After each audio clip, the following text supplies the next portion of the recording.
Regional single-family offices have recently been looking out for financial institutions who can act as a custodian to safeguard and safekeep their assets independently from asset managers, wealth managers, and other financial institutions. So, the theme with the regional single-family offices is increasing efficiencies, transparency, and, of course, independence.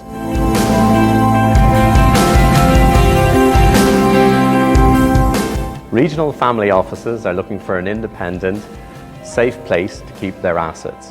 What we're at BNY Mellon able to do is to provide that safe place in order for the assets to be independently valued and for us to be able to provide consolidated information to single offices.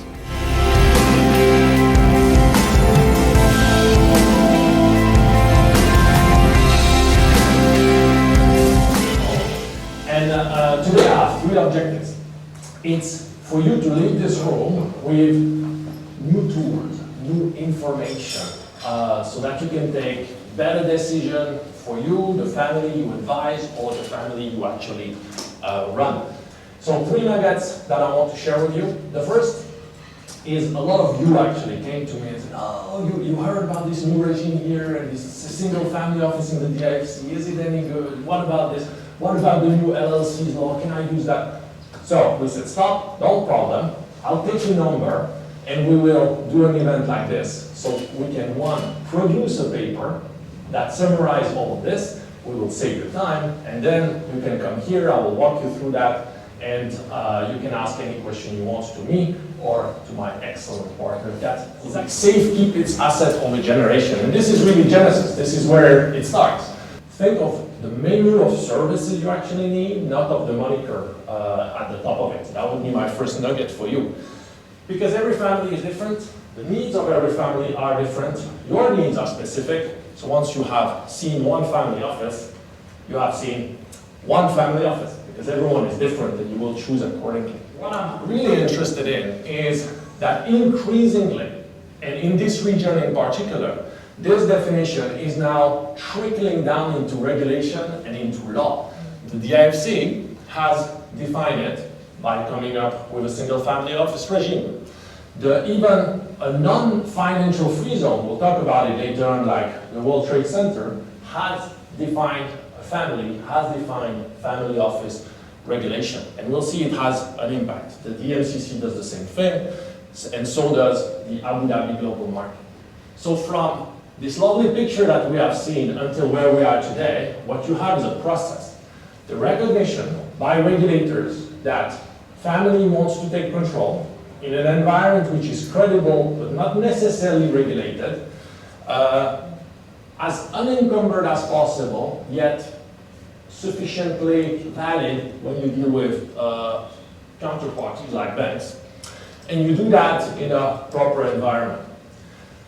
I talked about how a single family office can be completely different, can be tiny, complex, big, small, doesn't matter.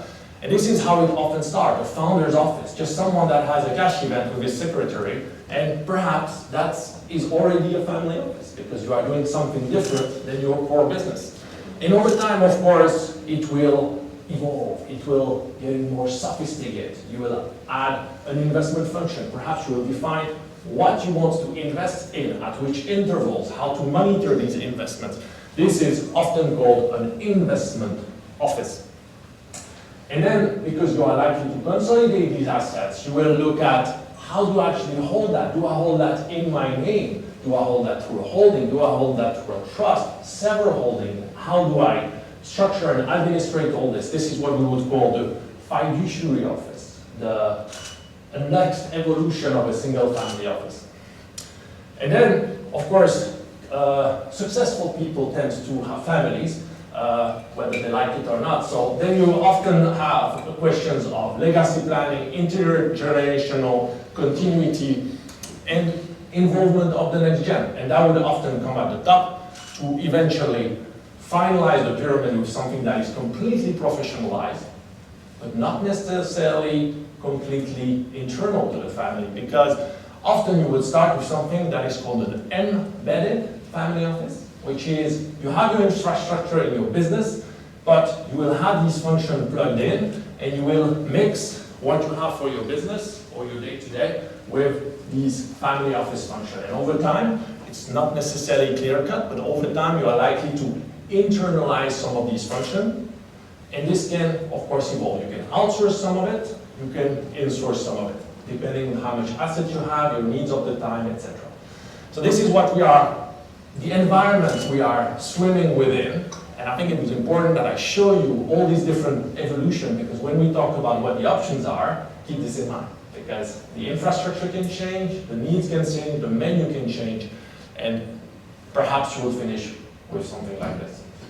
And as I mentioned, gradually we have produced this little publication which actually compares pretty much everything that you can do in the UAE from a family holding or single family restricted scope company regime.